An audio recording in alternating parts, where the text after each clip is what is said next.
करने का काम किया है।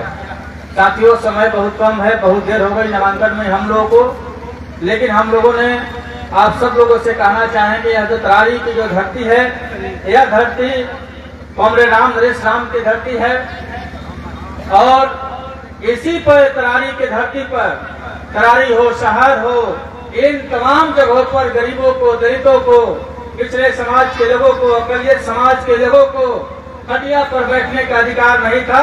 तो इसी तरारी की धरती से कॉमरेड राम नरेश राम के नेतृत्व में, मास्टर जगदीश के नेतृत्व में, राम ईश्वर रही के नेतृत्व में, भूटान कमांडर के नेतृत्व में, हमारे तमाम नेताओं के नेतृत्व में इसी शहर की धरती से, इसी तरारी की धरती से सामाजिक बदलाव के आंदोलन को तेज करने का काम किया गया।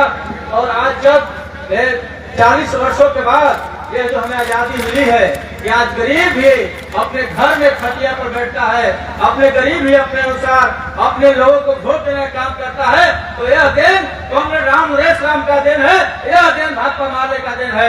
इसलिए साथियों, आप सब लोग देख रहे हैं, आज हमसे पत्रकार लोग भी को क्वेश्चन किया, कहा कि भाई क्या चुनौती है, कौन लोग लड़ रहे हैं।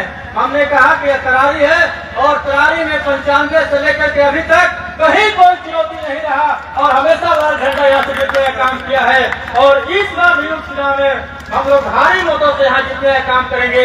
साथियों, जो हम लोग का एजेंडा है, चुनाव का एजेंडा, जिस सवाल को लेकर के लगातार हम लोग लड़ रहे हैं, रोजगार के सवाल पर, शिक्षा के सवाल पर, तमाम गरीबों को इंदिरा आवास तहत पक्का मकान मिले, तमाम गरीबों को जो जहां बसे हुए हैं उनको जमीन का पर्चा मिले, और जो माननीय मुख्यमंत्री जी ने वादा किया था कि तमाम गरीबों को 2 लाख रुपया हम देंगे, ये हमारा एजेंडा है।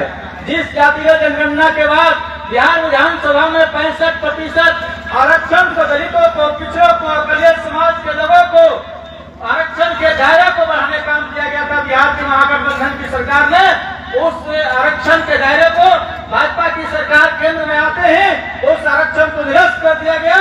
तो निश्चित तौर पर आने वाले दिनों में बिहार के गरीबों को, दलितों को, अकलियतों का जो आरक्षण है वो 65% मिले, ये हमारा चुनाव का एजेंडा है। दूसरी तरफ साथियों, रोजगार का हमारा एजेंडा है। भारतीय जनता पार्टी सिर्फ देश में नफरत पैदा करना चाहती है, सिर्फ तनाव पैदा करना चाहती है, कहीं उनको कोई सरकारी नौकरी नहीं देना है। 20 वर्षों से इनकी सरकार चल रही है बिहार में, आप बताइए कौन सरकारी नौकरी दी है।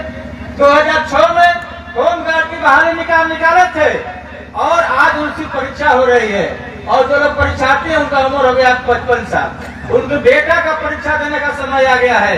लेकिन आप सब लोगों ने देखा कि जब हम लोग के समर्थन से महागठबंधन की 17 महीने की सरकार थी तो 5 लाख युवाओं को सरकारी नौकरी देने का काम किया गया। दूसरी बात है साथियों, आप सब लोग देख रहे हैं कि पूरे बिहार में और तरारी में भी हमने कई जगह तरारी में लगातार हम घूम रहे हैं, क्योंकि जो तरारी है, तरारी से कोई मेरा आज का लगाव नहीं है, तो हम चुनाव लड़ने नहीं आए हैं। इसी शहर की धरती पर हम लोग का जन्म हुआ और तरारी हमारा घर है, और तरारी के एक एक गरीब टोलों से, तरारी के एक एक लोगों से हमारा सबसे लगा हुआ है, सबसे संबंध है, सब लोगों के बारे में हम जानते हैं। इसलिए साथियों, जो स्मार्ट मीटर लगाया जा रहा है वो स्मार्ट मीटर नहीं, वो गरीबों का खून चूसने वाला मीटर है। और मैंने आपसे वादा किया है कि 13 नवंबर को मतदान कीजिए, 23 नवंबर को हम लोग चुनाव जीतेंगे और 24 नवंबर से तरारी विधानसभा के किसी घर में स्मार्ट मीटर नहीं लगने दिया जाएगा, और जो मीटर लगा है उस मीटर को खा करके हम लोग फेंकने का काम करेंगे। ये हमारा आप सब लोगों से अपील है। दूसरी बात है साथियों, देश पूरे आशा दीदी, जीविका हमारी, जीविका दीदी, आशा बहने, ममता बहने, आंगनबाड़ी सहायिका के लोग, सब लोग आंदोलन कर रहे हैं और सब लोग को बिहार सरकार आजीविका दीदियों से सारा काम करवाता है, लेकिन उनको बंधुआ मजदूर बना के रखे हुए हैं। कोई महीना नहीं, कोई तनख्वाह नहीं।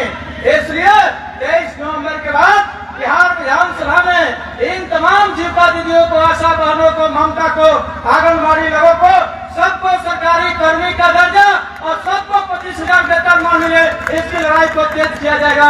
इसी के साथ अपनी बात को समाप्त करते हैं। इनकलाब जिंदाबाद, भाकपा माले जिंदाबाद, इंडिया गठबंधन जिंदाबाद।